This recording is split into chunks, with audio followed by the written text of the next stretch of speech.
It's Tuesday night, and you know what that means. It's time for another episode of In or Out Sports Debate. SIRTOBA Media, where the struggle is real to be awesome.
The wait is over.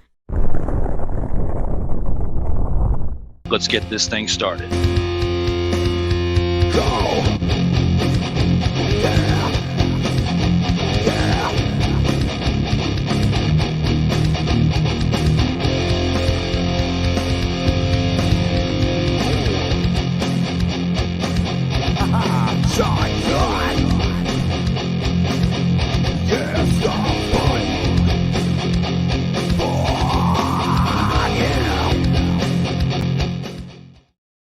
Welcome, one and all across the nation and around the world. I welcome you all to episode 104 of the In or Out Sports Debate. I'm your host, Drew Willingham, and we've got a very special edition for you on this evening. Hailing all the way from Team MBS Media, the head honcho over there and a fellow fan of the formerly known as the REDSKINS. Give it up for Mr. Joe Cardoso. Welcome to the show, brother. What's going on, Drew? Thanks for having me, man. I'm excited. Hey, I appreciate it, my man. We definitely have one great slate of topics ahead of us tonight on this episode 104. But just as we do on every episode ahead of time, we have to pay homage to the Vault of Fame. Acknowledge me.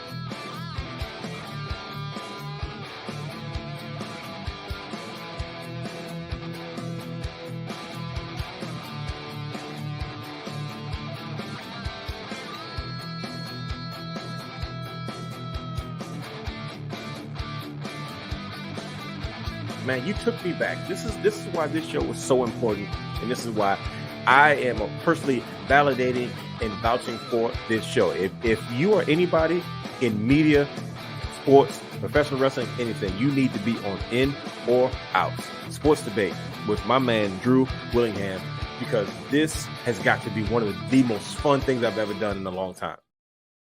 Ladies and gentlemen, that is the In or Out Sports Debate Vault of Fame, which you can find here on these audio platforms listed here by that ugly mug to the right side. If you want to check this out on the audio platforms listed right there on that graphic below, you can check out SIRTOBA Media on Facebook, Instagram, X, and YouTube. You can check us out at SIRTOBA.com, where the struggle is real to be awesome. But we are here for episode 104, as we got one great slate of topics ahead of us. You can check out this show not only on SIRTOBA Media tonight, but also as well on Team MBS Media to check out where my man Joe Cardoso, as well as myself with the Commander's Gridiron Report and many other talented individuals there on Team MBS Media.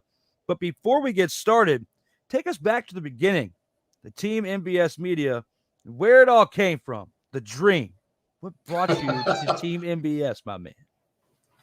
Well, I mean, to be the short version, because I don't want to take up too much of your time, just living in Wilmington, North Carolina at the time, and one of my roommates I lived with was a sports fan, just like me. That was kind of when podcasts were just starting to pop off, so we decided to start our own, just a 30-minute podcast talking about the NFL, and you kind of know how it goes. 30 minutes became 45, 45 minutes became an hour, And I had studied journalism and stuff like that in school. And he was like, hey, maybe we should take it to the next level and kind of start a website. And I was like, well, that's a great idea, but I have no idea how to do design or websites or anything of that nature.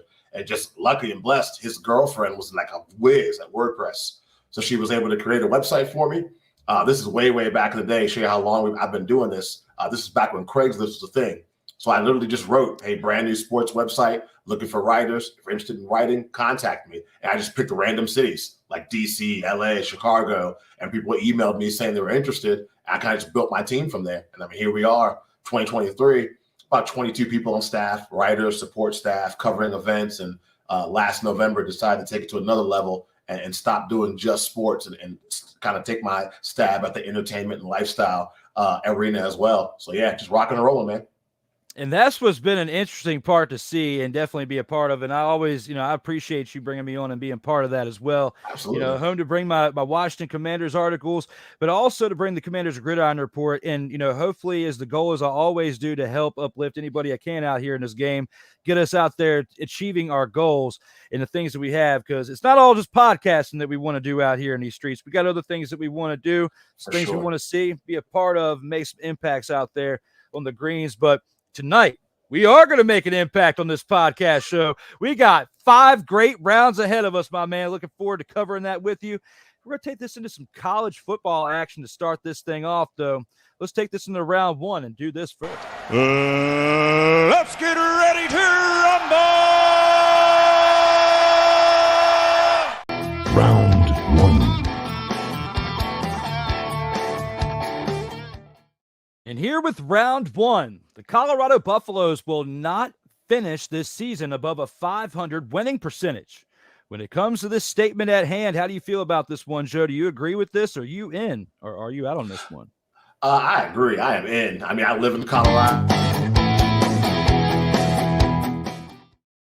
Having just moved here in June, Colorado Buffalo fever all around us, but you can see I'm sporting the Air Force gear today. Yeah, I mean, 3 of the next 5 games against ranked opponents. Arizona has a lot of young, exciting offensive talent. Utah is Utah. I think that also when you try to think about Washington State and Cam Ward at quarterback there, the big glaring weakness for the Colorado Buffaloes is they have no defense. Their offense can score with the best of them. I'll give them that. But that defense is a leaky faucet and then some. So I'm definitely in on them finishing below 500. It's been a great story, but they're not going to, No, I mean, you're absolutely right with that. I agree with you wholeheartedly on this take right here. I'm in as well. Joe mentioned the uphill battle that they have with the teams, ahead on their schedule. They're only at the midway point right now, pretty much in the season, but they got some tough opponents ahead, and we've already seen them crumble under some hot lights at some points at the beginning of this season, which is why they're at 4-3 right now. Now, Prime Time has definitely turned things around. They've already got 4 wins early on in this year. You can't take any of that away from them. I don't want to discredit anything he's doing with that program. But looking at the matchups that he has ahead, it would be tough to say that he would have a winning percentage above 500. Now, you can only hope for at this point that they win 6 games and get in a bowl. But they're already on pace to do that because they've already got 4 wins. They only have to get 2 more, and then we'll see exactly what happens and what type of bowl they get in, depending on what their record lies at when the season ends. This team right here does have something special brewing, but it's like he's pretty much alluded to in other interviews, post-game and pre-game. They need to bring in some more pieces during this offseason to help add to the talent that they have already established, from bringing in pieces from other colleges, new recruits as well coming from high school, but also the talent that he brought from Jackson State as well. What he did with all that and bringing that together is still something special, but it's not quite enough to take them to the level that they want to be at right now. That's why I got to agree with you. It's going to be tough for them to get to 500 at this point, and I just don't see it happening. I have to look at the matchups and the contests they have ahead and just be realistic about it. If I'm wrong about this, I'll be happy, and for you, because you've got a good eye view of what's going on. You're near it and everything, but I'm just trying to keep it all low for them now. So if they break through that ceiling, it's okay. Yeah, I'm the same way. I mean, it's just a lot of tough matchups. Maybe the UCLA game they can win because UCLA's quarterback just gives the ball away. But the rest of those matchups are just very, very tough. Absolutely. And we do have a few comments. Looks like to start the show. We've got Mickey Delaney in the house from Facebook who says, hi, Drew Willingham. Hi, Joe Cardoso. Shared the show. Thank you. I appreciate that, Mick. Thank you very much on the Facebook. And he says that he is out. He thinks that Colorado will finish with a winning percentage above 500. That'll be interesting, Mick. Let us know here in the comments down below what you think is going to go differently besides what we said in favor for Colorado to be above 500. I'm definitely interested to hear what you have to say about that. But with that being said, we've gone through round one already. Let's go ahead and take this to round two and see what we got in store for that one. It's definitely going to be an interesting one ahead. Round two. And I meant it when I said it was going to be interesting, because look at the amount of teams that this guy has played for. Not only that, but look at all the expressions that he's got going on right here, as trading for James Harden would cripple the LA Clippers.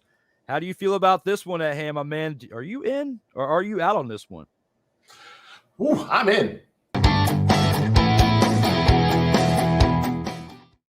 I mean, like you just said, Nat, the graphic and the picture you showed says it all, doesn't it, Drew? Look at all the teams he's played for, and think about the effect.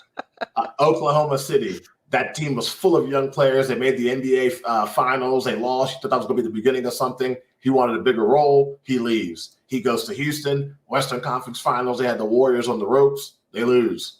Asked to get out of there, he goes to the Brooklyn Nets. You figure James Harden, Kyrie, Kevin Durant. Oh, my God. These three guys are megastars. He was kind of quiet compared to Kyrie and Kevin Durant, but either way, he's gone. Now he goes to the 76ers. He's paired with one of the best bigs we've seen in a long time, and Joel Embiid. You figure that'd be a dynamic duo. And I'll give him credit. Led the league in assists, definitely gave up some shots and changed his game to adapt to 76ers. But unless there's a fly in the wall or a recording we got to catch, we don't know what happened in the back room between him and Daryl Morey. He goes to China, of all places, and announces that he's a liar and doesn't want to play for the Philadelphia 76ers ever again. So, yeah, with that track record, I'd say if the Clippers want to bring that on, he would cripple that team, not to mention all the depth they would lose in the trade. Hey, I'm not going to promise that we're going to agree throughout the entire episode right here. But for this one right here, I got to agree. I'm in as well.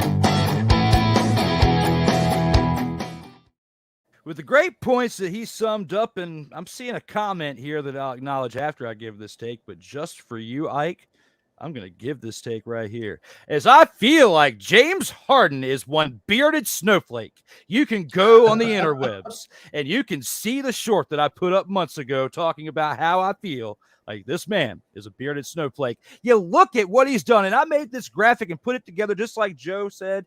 You look at all of this right here. All of the teams this man has been on in a very short period of time. Now, if he had been on this amount of teams and he'd been playing for 20 years or so like LeBron, I wouldn't have as much of a problem with it, okay? Yeah, it wouldn't be that big of a deal. He has been in the league for a little over 10 years or so, so, I mean, I will at least give him that.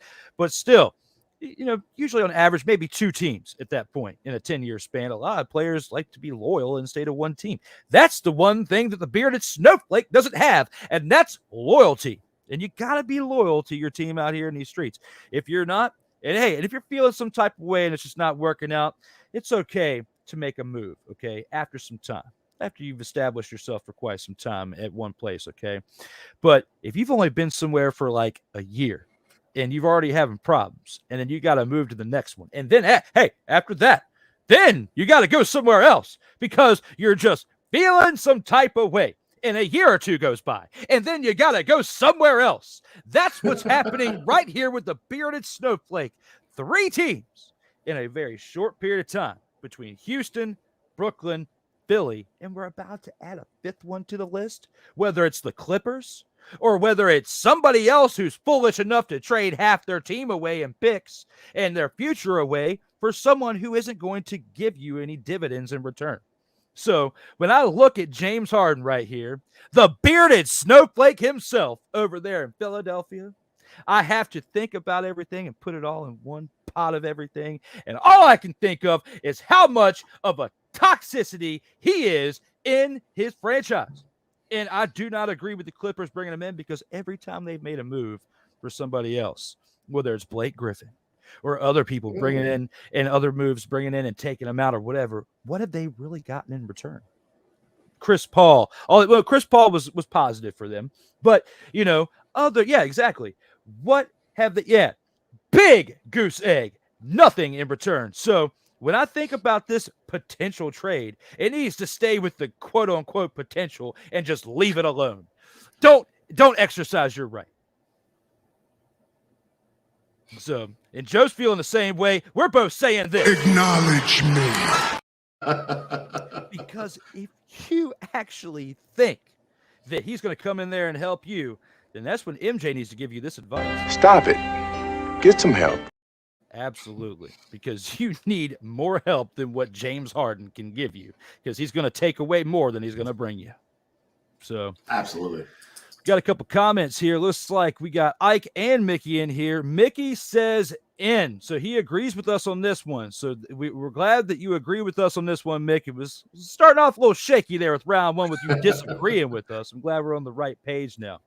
And my man Ike doesn't give a fuck is in the house as he says, yo, as I always love his name when he shows up, but still, he says some great things. And he was the one who said, give your snowflake take on James Harden because he remembers it from some episodes ago. Thank you, Ike, for showing up and giving us that in the comments, as well as you too, Mick, and for sharing it there on the Facebook interwebs. Guys, we've gone through 2 great rounds so far on this show, and we've got many more to go. But before we go any further, we have a small commercial break I want to show you. Let's go ahead and see you on the other side of this 90-second commercial.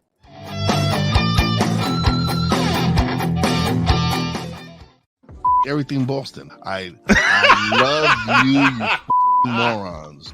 New Kids on the Block, New Edition, dear whatever the law firm is. Sincerely, the U.S. Supreme Court. Ben Affleck, Matt Damon. Go yourself again, Jason.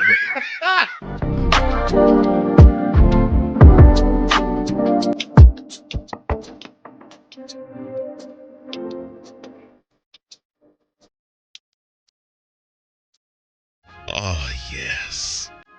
The tradition, the pageantry, the spectacle, the history, the slut. Wait. I gotta rep my brother's stuff right. All my DMV soldiers, stand up! And welcome to the Commander's Gridiron Report. You want your commanders to be repped right? Well, D. Willie is your man. Commander's Gridiron Report. Every Monday at 3:05 p.m. Eastern, 2:05 p.m. Central. Exclusively on the SIRTOBA Media YouTube channel. Music by J. Cool.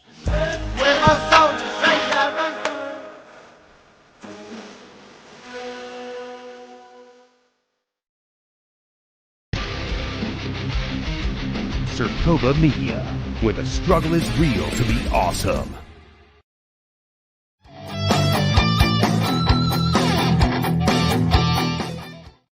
And that's right, we are celebrating 100 plus mother-fathering episodes as we are back for episode 104 of the In or Out Sports Debate. Now, I know that I normally give you guys some breaking news after the first commercial break, but to kind of switch it up, I'm going to give you the breaking news during my final word. Joe knows why, but we can't give them all the stuff right now.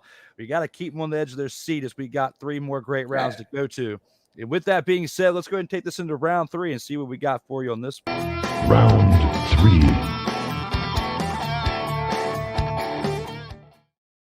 And here with round 3, passing on Bryce Harper in 2019 will haunt the New York Yankees for the foreseeable future. And I know this kind of hits home a little bit, my man, as you know, you like the Yankees. And seeing what Bryce Harper's doing in the playoffs, and especially for the Phillies this year and what they're doing, you know, with the lead they've got in that series. How do you feel about this one? Are you in or are you out on this one? Yeah, unfortunately, I have to be honest with myself and say I'm in. I mean, I definitely understand a little bit at the time why they passed. I mean, you had just had Giancarlo Stanton. I think it was like 13 years, $325 million contract the Yankees are dumb enough to accept when they got the trade from the Marlins. You knew that in the future you had to pay Aaron Judge. There was a couple other players that they had to play as well, and the outfield was pretty set. And for whatever reason at the time, the 2 things I kept on hearing, this is back in 2019, I believe, was the analytics team for the Yankees was kind of skeptical about Harper playing first base, and they also thought they were pretty set in the outfield, which obviously was not the case because at the end of the day, you just have Aaron Judge still playing outfield there. Aaron Hicks plays for the Orioles now. Now he kind of stumbled his way out of New York. Just a really bad mistake. I think if Hal Steinbrenner's father was alive, George Steinbrenner would have had no problems having 1, 2, 3 guys on the team making $300+ million. I understand there's a luxury tax to pay, but I kind of like to think you'd make that money hand over fist, and the fans that come to see your team just come out and demolish people. I mean, can you imagine a lineup with Bryce Harper and Aaron Judge like right now? These guys are both in their prime. A little bit less pressure on Stanton as well. Some of the other young players have come out of the woodwork for the Yankees the last couple of years. So, yeah, this is a mistake that's going to haunt the Yankees for a while until we can get a big-time free agent to come in there and pair up Judge. We're not going to forget this. No, you're absolutely right with this. And guys out there in the audience, I promise you, we're not going to agree on everything on this show. I know there's one point we're going to disagree.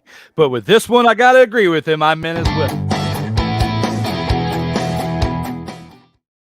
I mean, that would have been a lot of money that you'd be paying Aaron Judge and Bryce Harper, and you already had to let Jordan Montgomery go, and you look at what he's doing for the Texas Rangers right now. I mean, they are red hot right now, taking down the Astros, as the Astros now, 7 straight AL championship series they've been, ALCS they've been in, going to several World Series in that time. We're not going to talk about the time that they were the New England Patriots of the Major League Baseball era, okay? we're not gonna go that far tonight. But what I will say is this: when it comes to the Yankees, you got Bryce Harper out there and the things that he's been doing for the Phillies. He had a little bit of a rocky start with the Phillies, as I remember back in 2019. It wasn't all beautiful and sunshine and rainbows, and it would have probably been very similar in New York, and he would have faced a little bit more scrutiny, as you got the heavier media over there on the New York side of things and that side of the U.S. So for that part, I think he probably didn't want to face all that, and that was part of the reason why he went to Philly over New York. And Philly had a little bit more talent that they were going to have contractually over the course of the next few years. As when you look at the New York Yankees, they did lose Jordan Montgomery, who's now on 2 different teams since he's left New York. You got other stars that have left, or some that have retired or moved on to other teams, to where they have a better chance of chasing a ring. And other ones actually being successful on going on teams like the Astros or whatnot in order to achieve those goals. The Yankees have got a ways to go before they are ready to contend out there for another ring. And they need to bring in some more pieces. And signing Aaron Judge was good for Aaron Judge and his bankroll, but may have crippled the Yankees a little bit with that. Like we talk about, James Harden contract for basketball. The Aaron Judge contract could have crippled them a little bit, but the funny thing with that is he didn't sign that contract until 3 years after what they would have signed Bryce Harper for back in 2019. So all of that kind of doesn't mean but so much when it comes to the context of this part right here. Signing Bryce Harper, would it have taken the Yankees to the level that the Rangers and the Astros and the Phillies are at right now, and being red hot into the point that they're in the Final Four of Major League Baseball right now? I don't believe so. But it would have had them a more respectable record than what they had this past year. It would have had them contending and giving those teams that are actually contending for the championship a harder time, to where they wouldn't have as good of a record or as easy of a time in the rankings to be where they're at and have that first series off or whatnot. So when I think about all that and put it tongue twice, when I put it on perspective and I think about the fact that you could have, like you said, Bryce Harper, Aaron Judge, you could have had some stellar pitching to help close some things out with Jordan Montgomery and other pieces, and you would have brought more interest around the league for people to come to New York on cheaper deals to complete something like what the Phillies and the Rangers especially have done. The Astros have already been the type of team they've been for years, so they've been building for this. But for a shorter period of time, like we've seen for the Rangers and the Phillies do, the Yankees could have done it, and they could have done it in 2019. This could be the modern era version of the Great Bambino Curse, but for the Yankees, and the roles are switched. Oh, God, I hope you're wrong. I hope so, too, for you guys. But, hey, it's just sweat off my back because I'm an Atlanta Braves fan. But when I think about everything, I got plenty of people that I know out there from New York Yankees fans, and they would not like what I just said come into fruition. I may have to get some more secure locks or whatnot on the house, or do some more protection, because some might be coming after me if I just put the curse on them tonight. So, and I hope you're not part of that as well, my man. But hey, I'm just trying to report it as I see it. We'll forgive you for now. We'll forgive you for now. Hey, there's ways for us to find out where you live, Drew. You can't hide. Oh, I know. The interwebs will tell everything, and I'm not too worried about it. But you gotta be worried on what's on the other side of that door at the same time. Y'all push the envelope a little bit, and I'll push it back. But hey, no, it's all in the name of fun. Hey, if you guys can take it like my man Wise El Jefe, episode 99 of this show, before the NFL season started, fact check, I told him that his New York Giants team was going to start 1-7. Look at them now. They're 1-5. And he's upset because right now, guess who plays them this Sunday? And that is our team, the Washington Commanders, which we'll talk about in the final topic of this show. But he's upset with me right now because he thinks that they are going to one-up us this weekend, and I'm going to be wrong. If that happens, it happens. Has he watched them play? Hey, he knows how bad they are. He knows how bad they are when it comes to that. But, I think he's more salty of the fact that I was right about my prediction. And for the first 6 weeks, it's actually coming into fruition, except for, I will admit, I did pick their victory that they have wrong. I had it swapped, like the weeks were swapped, and I picked the wrong one. But the record's still right. That says something. Yeah, it says a lot. They suck. Yeah. Some more comments right here. Know what your news is, Drew. I know what my news is. I was just telling you that it's not going to be coming up right after round 2, Mick. So don't be trolling out on me right now, because The Rock, if The Rock showed up, he would tell you this, right? He would tell you this and say it like this. You should know your role and shut your mouth. Don't escalate it too far, Mick, because I got some other Dwayne The Rock ammunition that takes it up to another level, and I wasn't prepared to do it tonight, but I will, and I'll show you. Just don't play around too much, Mick, when it comes to that. Ike says he's out. Oh.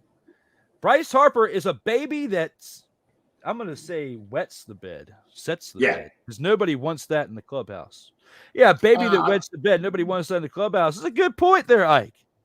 That's a good point. Yeah, but the production's there, and he's so clutch. I mean, I wouldn't mind him in my clubhouse at all. Yeah. Right now, if you're talking about like Washington Nationals version of Bryce Harper, yeah, but it seems that he's grown since then because it's not affecting the Phillies. Since he's come to the Phillies, I mean, look at what they did last year, and they are even hotter this year than what they were last year. It seems like this team is not only going to the World Series, but it can take the World Series potentially. If they face the Rangers, I think they're going to have a harder time than they face the Astros, because there's something about this Rangers team that just, they are for real, it seems like, with what I'm watching so far. Not just in this series, but throughout this year. Ever since they made those moves before the trade deadline, I really like what I'm seeing with this Texas Rangers team. So, yeah, I'd have to agree with you on that. So, it's the Phillies are a great team, and you saw what they did, especially last night. But and it's tough for me to even say these words as someone who has been watching the Atlanta Braves for my entire life. But I'm just calling it as it is. Got to give credit where it's due. Can't be completely biased to certain things. And Mick says that he is in when it comes to this one. Okay. Well, we appreciate your comments, guys. Keep them coming. We got 2 more great rounds ahead. Let's go ahead and take this into round 4. And for this one, this is another By the Numbers segment. And since it's episode 104, let's see what we got in store for number 4. Round 4.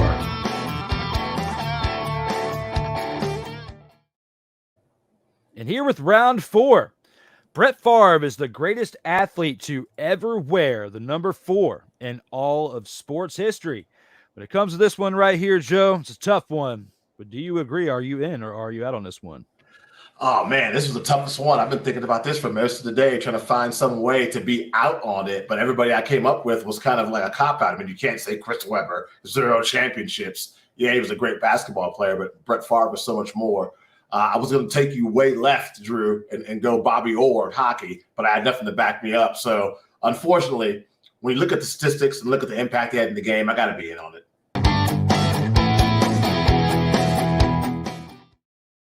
definitely coming to fruition that it appears that he is a crook and a cheat and a scandal and all that stuff going on with his issues he has in his home state of Mississippi. But we take it back to on the football field. Yeah, without a doubt. I mean, this is a guy, the gunslinger, playing for the Packers for all those years, the championships, him and Mike Holmgren, even Sterling Sharp playing on that team, Andre Rison. I mean, insert name here, Antonio Freeman. He made those guys lots of money, made those guys famous. He leaves, has a hiccup and a cup of coffee with the Jets. He goes to the Vikings team, has that Vikings team in the NFC Championship game, which I think just further cemented his legacy and how much of a great quarterback he is. So when you stick to just on the field, I say without a doubt he is the best athlete to ever wear number 4. And I would say Bobby Orr is a close second. Maybe even Lou Gehrig you could throw in there, but I never watched Lou Gehrig play. But I'd say those two guys kind of are in the background. But I'd have to say Favre is. That's a solid pick. And I knew that it was going to get to this point in the episode at some point where we were going to disagree on something. It has finally come to that point here with round 4. It's time for a debate. As you say, you're in and I am out.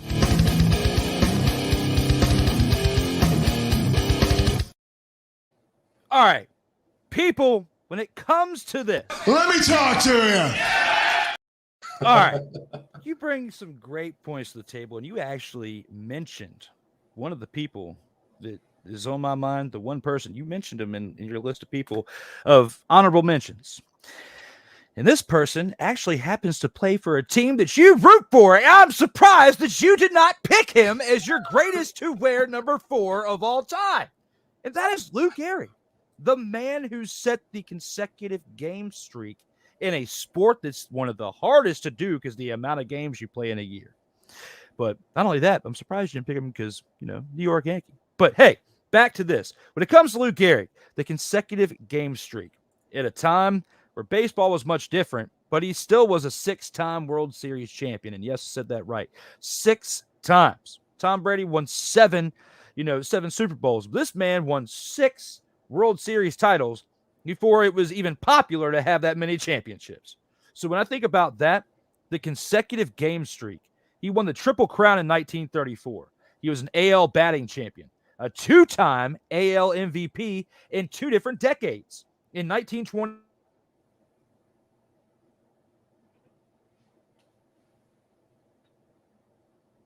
All-Star consecutively from 1933 to 1939 and would have had more on top of that if they would have developed the All-Star game before then. That was when they developed the All-Star game, was at that point in the time of baseball. So when I put all that in perspective, the fact that Lou Gehrig was part of the founding members or the founding players to play the All-Star game. The fact that he played 2,130 consecutive games before unfortunately getting sick and then having to step down. It wasn't broken until the mid-90s when Cal Ripken Jr. broke it. It took over 60 years for someone to break that record, and nobody, and I repeat, nobody is going to break that record ever, or at least while we're alive. And if they ever change the advancements, if technology advances to where people can act like robots and play 162 straight games without getting hurt, or not only that, but the toughness of people to play through injuries and getting banged up like Cal Ripken Jr. did on a different level back then, and for people who did it before him who got close to Gehrig but couldn't accomplish it, it's a tough feat. That's probably, in my opinion, the toughest streak to break. And Brett Favre had a streak going before he got hurt in his last year at the Minnesota Vikings where he almost had 300 consecutive games started.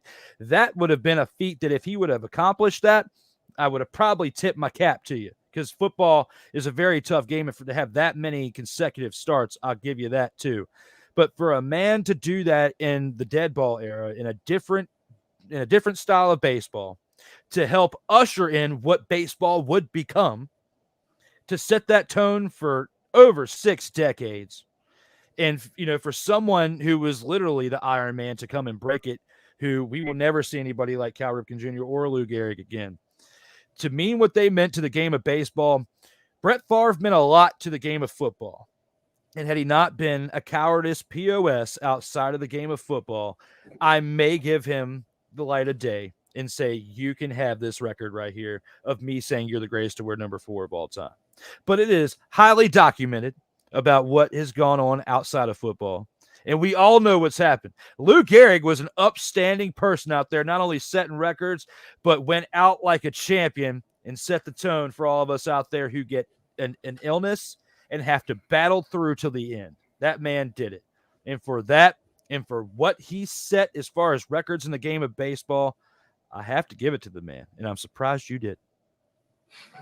Well, I mean, you brought such a great point. I'm like, man, I feel bad. I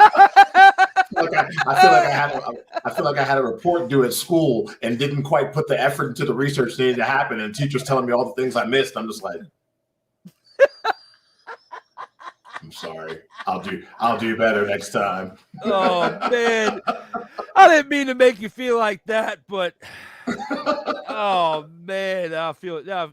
No, I feel bad. I'm sitting over here doing. Let me talk to you.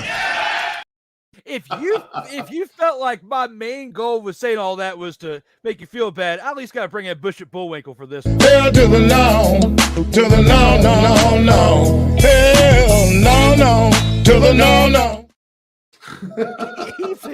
Even Bruce Willis would agree with that one. Yippee-ki-yay, motherfucker.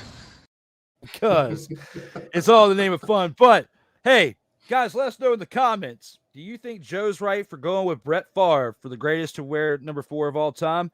Or did I bring up some solid points with Lou Gehrig? Let me know. As we got a few comments, we'll go ahead and usher in before we go to commercial break. Mickey says, I think I am in. So you're on the fence. Mick, are you in or are you out? There is no push. There is no thing. You got to say I'm in. I mean, you said the word in at the end, so I'm kind of definitively put you there. But if you come back with out, I'll at least forgive you for that, for being wishy-washy. Ike says he's out. Barkley. Charles Barkley over Lou Gehrig and over Brett Now I don't Favre. feel bad at all anymore. Now I feel great. Thanks so much, Ike. Confidence to the roof. I encourage you to feel great because I want to tell Ike Now this. shut your bitch ass up. You already trolled enough on the last one, and I warned you when I said, no, your roller shut your mouth. I said I had more Dwayne The Rock Johnson-isms to throw at you, and even Chris Jericho's getting in on that. Would you please shut the hell up? Because to say Charles Barkley over Brett Favre and Lou Gehrig, hey, you and I can argue back and forth on 1 and 2 because that's respectable, Lou Gehrig and Brett Favre, right? Which is why I put Brett Favre up there. But to bring Charles Barkley, it's the greatest to wear number 4. Stay off the weed. Come on, man. Yes, thank you guys for the comments. I'm in. Know your role. You're telling me to know my role, Mick. I just told Ike I'm going to tell you. You should know your role and shut your mouth. Absolutely. Absolutely. Come on, guys. Let's get together. Let's have fun out here on these streams. So when it comes to this, we've gone through 4 great rounds so far. And keep those comments coming. Definitely enjoying it as well as Joe is too. We're going to take this into one last commercial break, and we'll see you on the other side for the final round.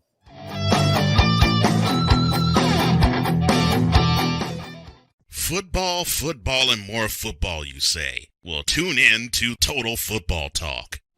Join your hosts, Drew Willingham. You were playing like a dumpster Pelican quarterback. And Cole Johnson. It sets up a possible play action. Did you hear that, Dak Prescott? As they take you through all the paces, both on the field and in the boardroom, of Total Football Talk. Every Tuesday at 4 p.m. Eastern, 3 p.m. Central. Exclusively on the SIRTOBA Media and the Comey Media Incorporated YouTube channel.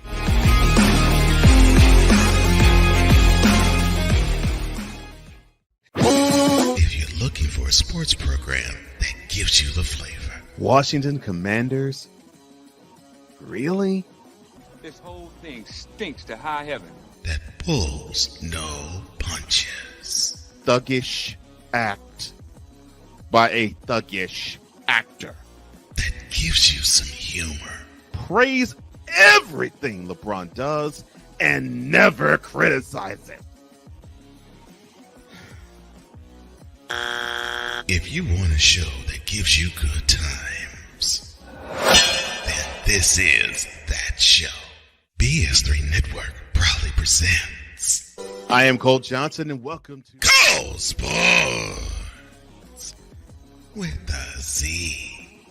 Every Friday on Patreon and every Saturday on YouTube, Spreaker, and all other outlets.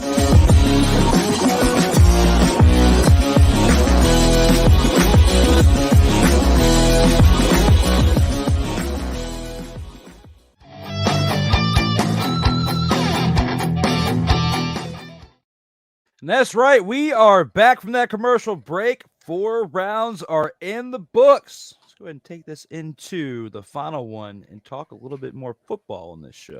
Final round.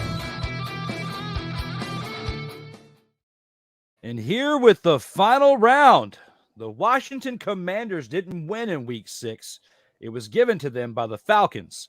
When it comes to this particular statement at hand, Joe, do you agree with this one? Are you in or are you out on this one? I am out on this.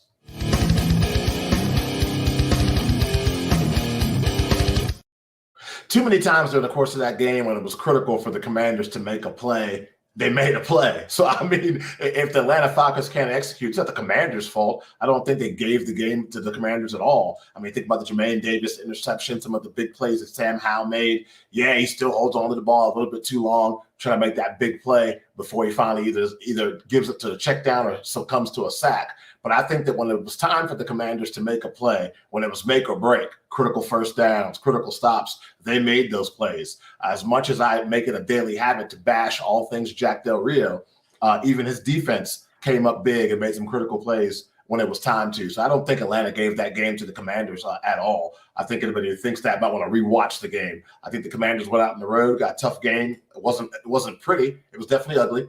Welcome back, Jamison Crowder. But I definitely think the Commanders went out and grabbed that victory and got it. It wasn't handed to them at all. No way.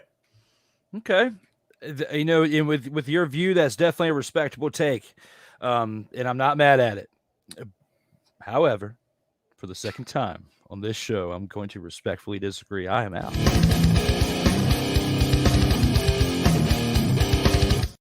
Actually, I clicked the wrong button. I am out. You were out, so I have to be in if I disagree with this one, because I feel like in this game that they gave it to me, and I'm about to break it down in every category possible. Look at the team stats right here. The Falcons had 402 total stats to the Commanders 193. Passing yards, the Falcons had 296 to the Commanders 121. The Falcons had 106 rushing yards to the Commanders 72, because that offensive line definitely needs to be addressed during this season or the offseason, and I'll get to that in a second. When it comes to the average yards per play, the Falcons were gaining 5.1 yards per carry or per reception on average between both, to the Commanders 3.9. First downs, the Falcons had 25 first downs. The Commanders, 13. 13 first downs. When you look at third down efficiency, Falcons were 5 of 15. The Commanders could only convert on 2 of 10 tries. On fourth down efficiency, the Commanders actually won that one. They were 1 of 1 on fourth down. When it comes to the Falcons, they were 1 of 3. Total plays, the Falcons had 29 more total plays. They had 79 plays to the Commanders' 50. When it comes to sacks allowed, the Commanders did win that one, and not in the right ways. They gave up 5 sacks to the Falcons' 3. They're going to get Howell hurt if they do not do a better job of protecting him. Because you look at the game before, when they played the week prior, he had 388 passing yards. In this game, he only had 151. He did do a better job of managing the game, threw for 3 touchdowns, didn't have any interceptions, so I'm not completely trying to throw shade, but I'll round out this point here in a second. The Commanders punted the ball away 6 times. On 6 different possessions, punted the ball over to the Falcons 3. They only had 3 punts. Penalties hurt them too, as they had 6 penalties for 40 yards, as the Falcons had 4 for 31 yards. Neither team fumbled, but the Falcons had the time of possession more, as they had 36 minutes and 23 seconds over the Commanders' 23 minutes and 37 seconds. The biggest difference here is the 3 interceptions by the Falcons. When you look at all of the layers of stats I just threw at you, the Falcons should have won that game if you eradicate the interceptions. But the problem is they threw the interceptions, and Desmond Ridder is not the guy in Atlanta. You have the guy that used to be our guy, and that's Taylor Heinicke. Taylor Heinicke should have started this season, potentially, because when you look at what Desmond Ritter's doing, I get it. He just lost his first home loss throughout his NFL career and even his college career, so I don't want to take so much away from him. But look at the magic of what Taylor Heinicke had going into Washington, okay? Yeah, he turned the ball over in some critical moments, but the rest of the team around him at that time played like dumpster pelicans and kind of affected that play when it come to him fumbling the football over. Now, you got a similar situation in Atlanta where you need a quarterback, just like you did in Washington.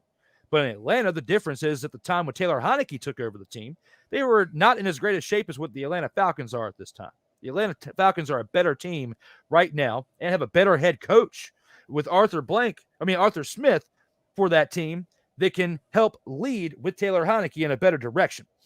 Desmond Ridder handed the Commanders that game with 3 interceptions, and 2 of those interceptions that I saw him throw the ball had no business being in that direction whatsoever. When I think about the fact that you got 151 yards out of your starting quarterback for the Commanders and only 3 touchdowns, that's not enough to secure a victory, and especially when you only win by 8 points. It's those 3 times the ball was handed right back over to him by Desmond Ridder that affected this game's outcome, and that's why I have to respectfully disagree and give it to the fact that the Falcons gave him the game. Yeah, but at the same time, though, you can still get 3 interceptions and not score points and not win the game. That's why I think it wasn't a giveaway. I've seen teams win the turnover battle and still lose. So I think you still gotta make something happen. We got an interception. Okay, now what's next? I mean, unless you're getting pick sixes, which that's you got to make it. You got to make some plays to get the ball in the end zone and get some points. Yeah, I mean, I'll give you that. I mean, just the one of those interceptions though led to there's 2 scores that came from 2 of those interceptions. Yeah. One of them was a 1-yard Antonio Gibson touchdown pass, and the other was a 7-yard pass from Curtis Samuel. The field position wouldn't have been as easy had the ball not been handed right to him. So anybody on their worst day can score inside the 10-yard line when they've been given the ball yes, very true. But the momentum shifts when you're giving the ball over and you got that little field. You know it as much as I do. That momentum shift is a huge part of the outcome of games, no matter what part of the game this stuff happens at. And just in this particular game, when it comes to the outcome, I feel like it was just heavily affected by this one right here. And it looks like, as far as comments goes, Mick says that he is in. So Mick agrees with this part right here when it comes to that. He's the only one commenting. So I guess with Mick agreeing with that, he's telling me I'm right. But you bring some very good points to that too, because if you're the New York Giants or other teams in the past too, just because you get an interception, it doesn't mean you're not going to go 3 and out the next possession. Yeah, or throw a pick yourself. Throw a pick yourself, or even if you do go 3 and out and you're in field goal position, that doesn't even guarantee that you're going to get the field goal, but you got Graham Gano over there in New York, so you got better chances of at least making those field goals at that situation. Yeah, true. But just their overall production this year, there's going to be some heads rolling during this offseason based on the outcome. Oh, yeah. I think Josh and Magic are just letting things play out, taking notes. They probably already have a list of names of who's staying, who's going. You won't really hear that. I don't think you'll hear Josh Harris or Magic ever really too high or really too low. Maybe you'll see some extra passion when the Dallas game comes around, but they have their notes already. They're probably interviewing people already. Just like, hey, hold on. When the season's over, we'll bring you on board and you'll be your position. Like Jack Del Rio won't be here next year. I don't think Ron Rivera will be here next year. Might be a new team president. There's definitely some news being made in Washington. Well, now that we've gone through this topic for this round, and since we're on the Washington topic, I saved it for last so we could take a minute or two and talk about it. When it comes to the things you just talked about and who stays and who goes, when it comes to who stays, I don't feel like it's going to be Riverboat Ron, with everything that we've seen over the years.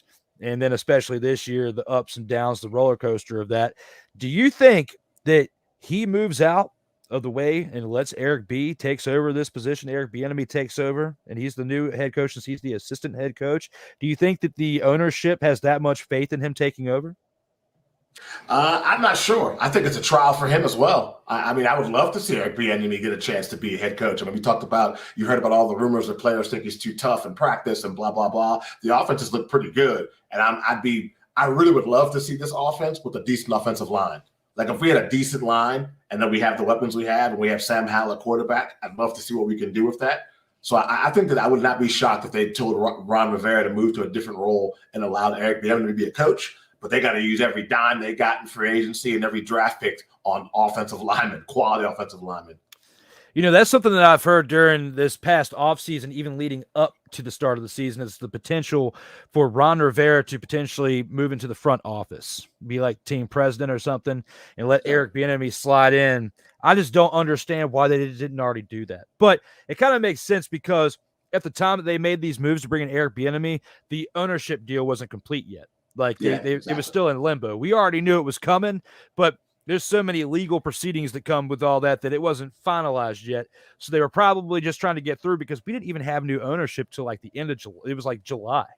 I mean, I remember writing one of my first articles I wrote for Team MBS Media was about the sale of the Commanders. And it was around that time. It was in July. So when you think about that, you've got less than 2 months, a good 6 weeks before the season starts. And that includes preseason to get acclimated to your team. So the parts that you just said about, they just want to get to the season, kind of evaluate what they have, see who stays, who goes. That's what makes sense for the short term. But long term, I don't see Ron Rivera in there. I think Eric Bieniemy deserves a shot. And I think that with what we're seeing production-wise from this Washington Commanders team, that those hard practices they were crying about during the offseason paid off. Because it could be worse. You could be, 2-4 right now. You could be 1-5. Sure. So should have beat the Eagles.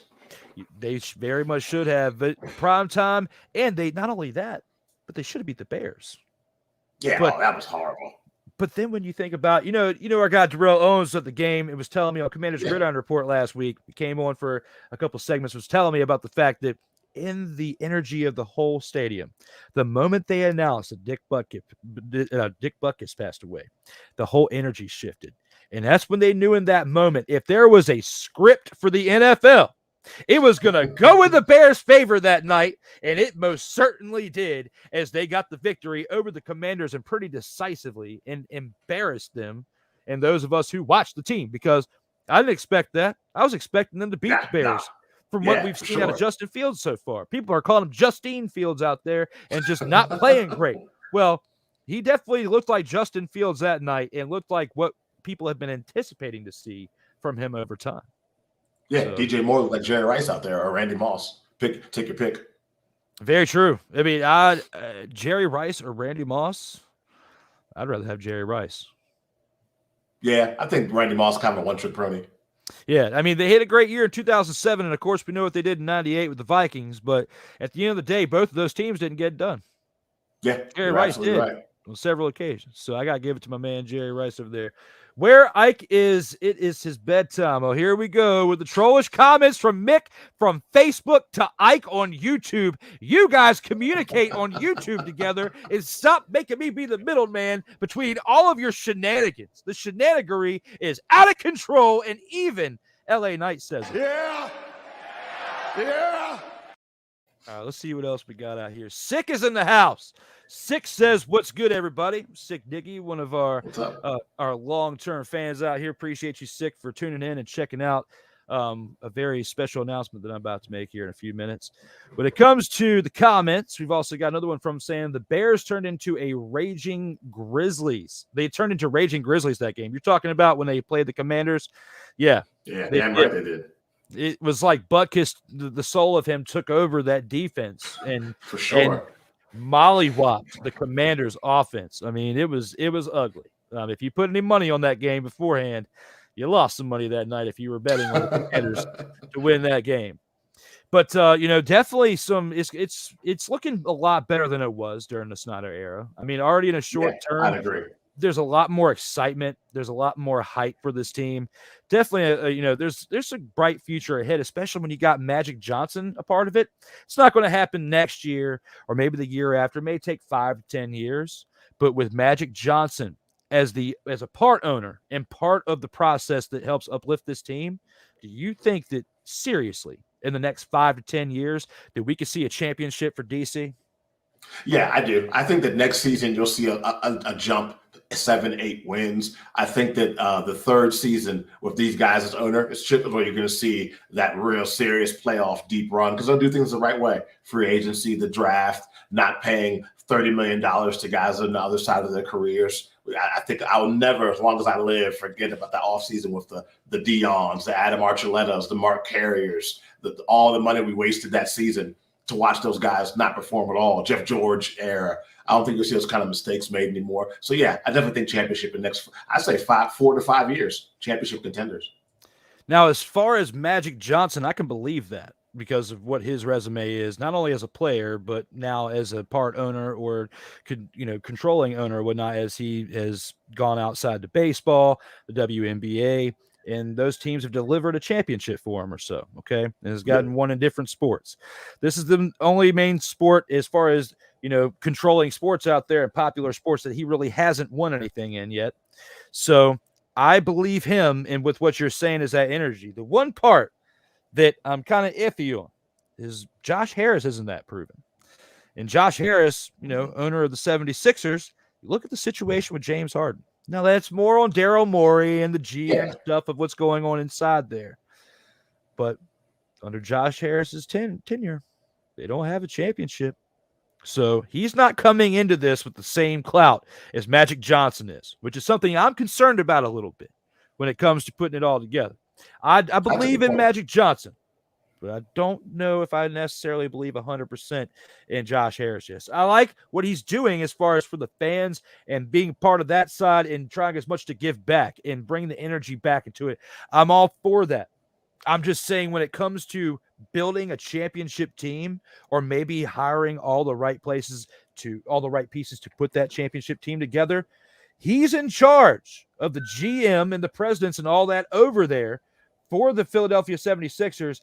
And I kind of put part of that on the ownership with what's going on with James Harden, because if they had the right pieces in place, they wouldn't be butting heads and you wouldn't have the bearded snowflake imploding on you and bringing down your franchise.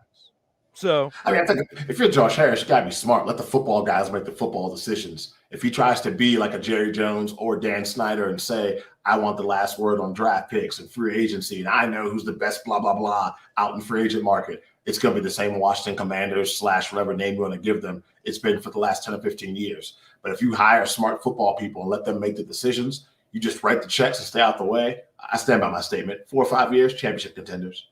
No, and I believe that part. My only part that I'm kind of iffy on is he sees the issues that are going on in the front office over there in Philadelphia. He can make the change. He can bring in somebody else that can communicate with their players better to where they don't have rifts like this. Although I'm putting a lot of this on James Harden too, and we'll see how things pan out once he leaves, if they get their whole entire office back together and can be a cohesive unit again.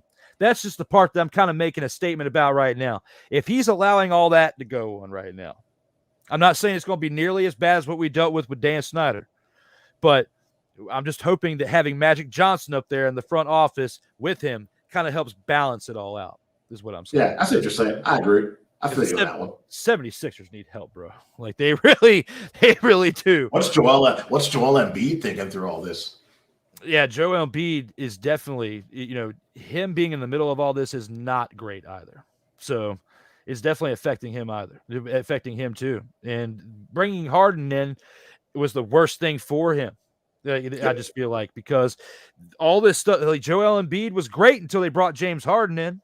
And then all of a sudden you just start to see the downward slope of him going down. And it's not just him bad as a player. It all starts up here. And if you're affected up there, it's going to affect your skill set on the floor as well. So, yeah, solid point. Sick Diggy right here says at least Justin Fields and the Bears offense wasn't doing the Super Bowl shuffle in the end zone at Drew Willingham. Okay, I give you that, because sometimes people want to mock the Super Bowl shuffle, and they gave it right back to them by winning the game in primetime form on Thursday Night Football. At least the formerly known as the REDSKINS got it together and got the win this past week, because, I got the have sleeve tattoo right here to prove my point when it comes to being a fan since birth. So this is already predetermined before the pandemic and everything shifted. And there's already an actual petition to try to bring the name back. Will it happen? Probably not. But my part Indian heritage that I've got in my bloodline would be happy if we could bring it back. I swear it would. And then I could showcase this again, which I already do anyway, and people love it. But when it comes to having a legitimate team, it's like the Hartford Whalers. And I know you don't cover hockey, but the Hartford Whalers were taken out a long time ago. And there are still people who are fans of the Hartford Whalers from back in the 90s, and they still talk about it. So if they can talk about them, we can talk about the formerly known as the REDSKINS. That's just how I feel about it. Random. What did the Hartford Whalers end up becoming? I forgot. I think did they become the Coyotes?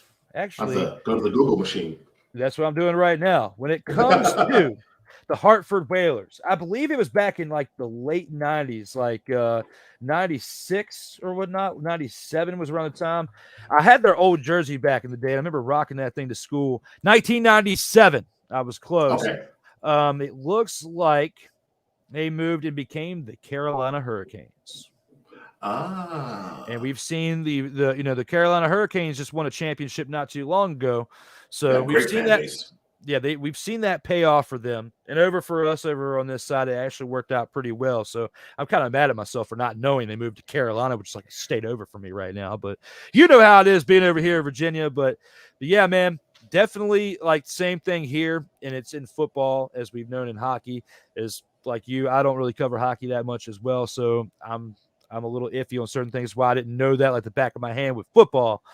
But we got to this point in the show where I definitely wanted to take a little bit and talk about our team that we've known and talked about for so long and covered, especially as well through all courses and aspects of life, whether it's as a fan or out here in the media. But with us going through the final round, we have to take this to another segment real quick where we have to acknowledge something for Joe, and that is the Vault of Fame. Acknowledge me.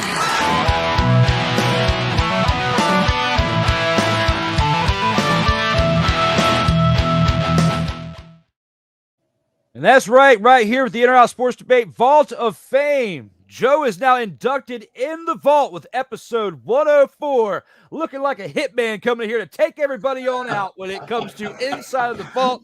We welcome you in with open arms. Take care of us and protect us here in the vault, Mr. Hitman, when it comes to that. Right here, when it comes to SIRTOBA Media on Facebook, Instagram, X, YouTube, and SIRTOBA.com, where the struggle is real to be awesome. Again, the struggle is real to be awesome.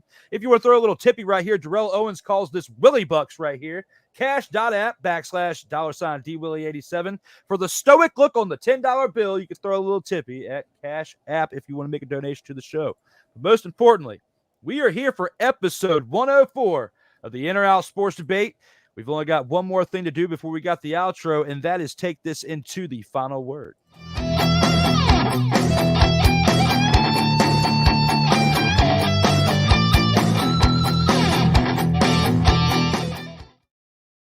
You know, Joe, here with the final word out of everything we've talked about on this show, or anything in sports or life or in general, the floor is yours for the open forum, my man. Let's go ahead and take this into the final word.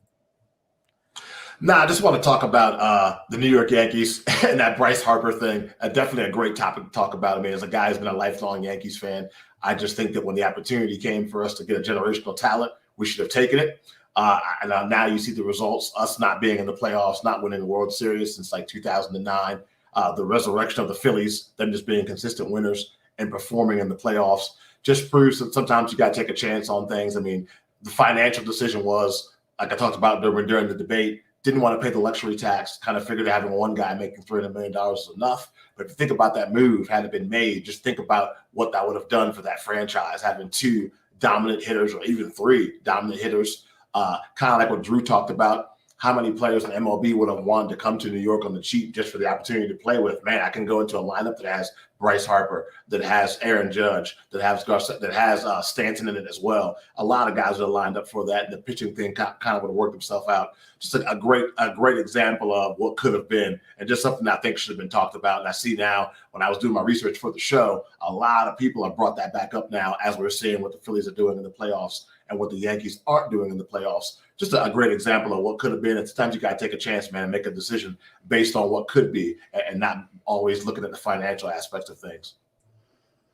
No, you're absolutely right. Bring a great point here at the final word. And, for the first time in quite some time, I'm going to shift gears. But before I do that, I'll see you on the other side, once I do this. But I want to thank you especially for making the time, here to be on the show tonight for episode 104. Absolutely. As we've gone through some great topics. And for this particular episode, for my final word, I'm not going to go into a sports-based closure, but to kind of give you guys a little bit of an insight of what's about to happen with this show.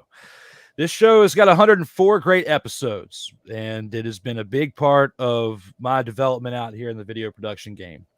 But as you see and you follow along on this show, I have to put a lot into this show in order for it to happen on a weekly basis. And I've even had to take a couple breaks, here and there because of my health getting in the way. Earlier this year and at other points too, to make room for other things that are going on in my life. And my work schedule that I work full-time out of this has changed a little bit, which means that Tuesday nights are no longer an option here for this show. It's going to move to Monday nights. And with that, for one time before we go on out of here, I want to showcase the breaking news.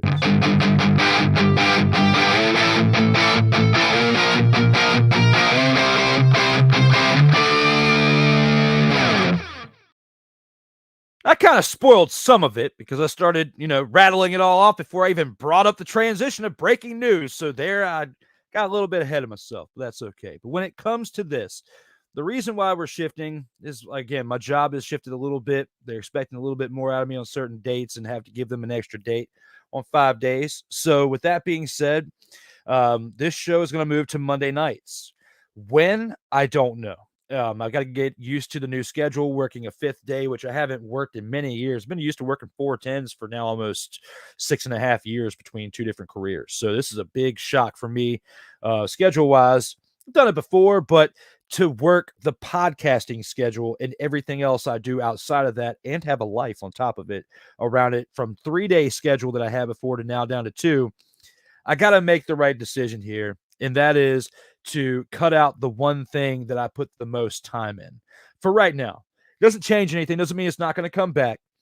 I love this show. Again, this is my baby right here. I don't have 104 episodes of any other show but this one. I haven't even reached 50 episodes of any show. Like, this is the longest running show I have going for, 3.5 years since the pandemic. It was June of 2020. I told Joe earlier 2.5 years, but I was wrong. I just thought about it. It's June of 2020.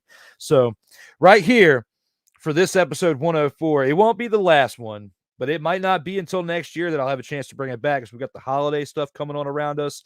Got to do the right thing. We got Commanders Gridiron Report on Mondays at 3:05 p.m. Eastern. Total Football Talk, which was on Tuesday afternoons, and we announced it earlier on the episode earlier today.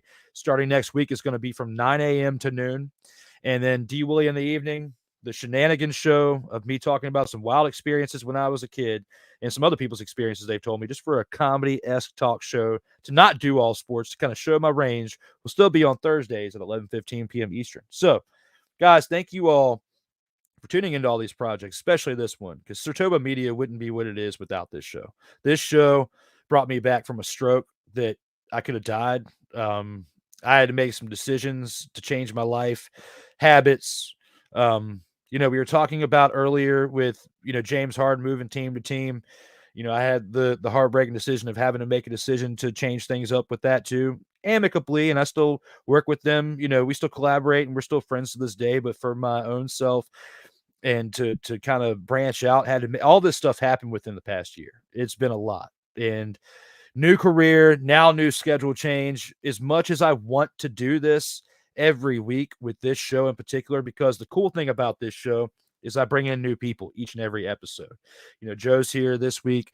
We had Ryan O'Neal the week before and different people in other episodes. There's a rotation, not only to where they get a chance to work on my platform, but I get a chance to work with them. We get to know each other a little bit more, get a chance to collaborate, and Joe and I, together with Team MBS Media, coming together and doing this, but there's so many other people that have been on here where those opportunities of them coming onto here and working with me has presented other opportunities for me too, and doing stuff too. So what goes around comes around. And I want to bring this back because this show, when it comes to technology wise and in the media and podcasting, this is my way of giving back. Like my way of giving back to others, showcasing the platform for them and giving them an opportunity to speak about the things that mean the most to them and tailoring it around the things that they're really passionate about. So when it comes to the final word of this episode, it potentially could be the final episode of 2023. And for the amount of episodes that I did this year after everything that I experienced, everything that happened last year too, it's been a roller coaster of a ride. And I wouldn't have wanted to do it without any of the people that have been here, because you guys, each and every time you've been here, have taken something away from you. Like, you've given me something that's helped uplift me to keep me going. Even with this episode here, I know with doing this puts me in the right step forward for the next thing. So this show will be back. I promise you. I've rambled on long enough, but I'm so passionate about this show. I love this show and all the people who have been here to give me their time to make this what it is. It deserves more, and I want to give it more, but I don't want to take away from it, which is why I don't want to cut any corners to try to shove a show out there real quick on a Monday night when I'm not quite ready to do it. So that's why I wanted to take the time tonight during my final word and give you this long rambled explanation of why we are not going to have an episode next week or for the foreseeable future. I don't know when that'll be, but stay tuned to SIRTOBA Media's platforms. I will definitely give you an update at some point when that is, or on another show I'll announce it, and you guys will know. And it looks like Stick Diggy gave us some comments while we were starting this that I want to go ahead and acknowledge before we get on out of here. It looks like he says, I haven't heard that team in a long time. The Hartford Whalers, that is. Yeah, it's old school, man. What is that name beside Quebec? How do you say that? Nordiques? The Quebec Nordiques. I remember them. The Quebec Nordiques are the franchise who became the Phoenix Coyotes. Yeah. Okay. Their jerseys were awesome. Oh, yeah. I remember that Hartford Whalers jersey. That jersey was awesome. Yeah, I knew it was like mid-90s. That was a year off. But, yeah, and he says, was Joe at a wedding in that pic? Nice touch, Joe. I was. Best man. Best man at a best friend's wedding, for sure. That's what I'm talking about. He was best man. But on top of that, he was ready to fight crime, too, as if you look at him, he is not messing around. He is the hitman of the vault now, as he is looking fresh and ready to rock. Guys, thank you all for the participation in this show and keeping things interesting for Joe and myself as we have gone through now 104 episodes. We've only got one more thing left to do, and that is look at this outro. Everyone, I'm Drew Willingham for Joe Cardoso. As always, stay safe out here in these streets.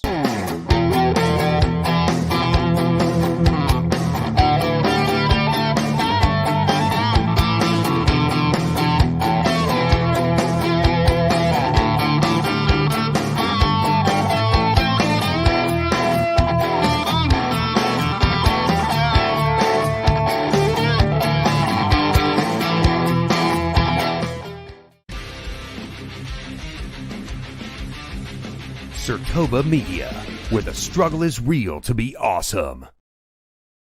You ain't got to go home, but you got to get on up out of here. I hope to see you guys not too far from now with this show, but stick around. We'll see you back at some point out here on these